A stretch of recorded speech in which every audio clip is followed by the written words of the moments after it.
farabadan shaqo la'aan soo wajahday imiga dal meel laga shaqeeyo male marka adiga maxaad dhihi lahayd dadkii warshadii weyneed ee magaalada ku taala imika burburkan xoogan ka muuqdo saan u galay oo kale shacabka Soomaaliyeed maxaad dhihi lahayd fursadan ETN ku siisay maanta ما هو نسكو هاي إن برشدي لببري ولا ببري ضد ببري أخون لهن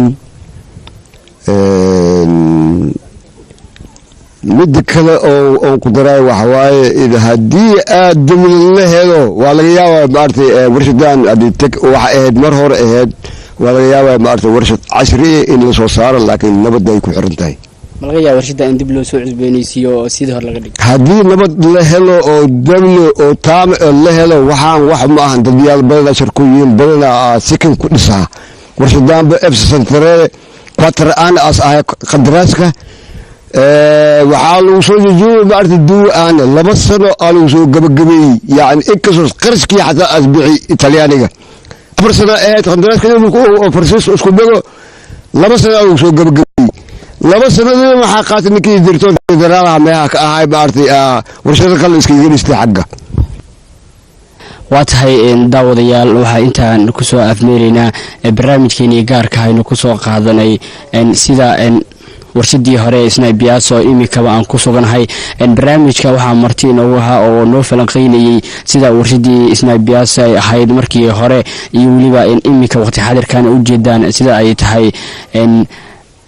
isaaq weheliya cali kinkaw oo kamid ahaa shaqaalihii warshadan hore uga shaqeyn jiray ahaana madaxa wax soo saarka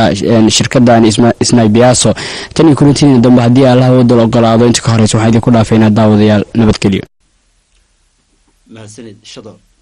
gabahan inta ayaan daawadayaal kusoo gabagabeynaa toddobaadkan barnaamijkeeni deegaanka iyo dabeecadda oo aanu kaga hadlaynay qaabkii ay u shaqeyn jirtay warshadii hore ee sonkorta soo saari jirtay ee ku taalay magaalada Jowhar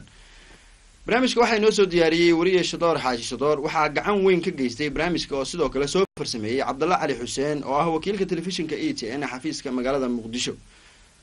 sidoo kale waxa barnaamijka dhinaca kaamirada gacan weyn iga caawiyay film qaade Xasan Baafo celinaya bishaaro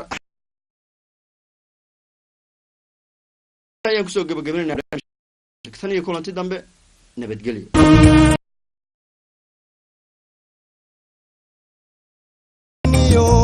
kadirin bay rabta waxa dabar jaray hubke daman ka ururiniyo kadirin bay rabta ishi xeeradii marshe hadalo xirtay rabta qabyar